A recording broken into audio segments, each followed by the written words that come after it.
नहीं खे मानवा ना हो खेला बिहानवा हो तोहर बिना लागत नहीं खे मानवा ना हो खेला बिहानवा हो ए जान भइल बाटे जानी दुश्मनवा तो हर मुस्कानवा हो ये जान भइल बाटे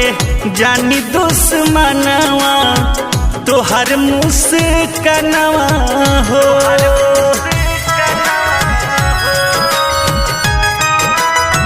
बाटे जन्मो जन्म के धरती पर उतरल बारू जान हमर बन के अखिया न देखे तोर सूरतिया तो धर के ना धर कनवा हो अखिया न देखे तोर सूरतिया तो धर के ना धर कनवा हो ये जान भइल बाटे जानी दुश्मनवा तो हर मुस्कानवा हो ये जान भइल बाटे जानी दुश्मनवा।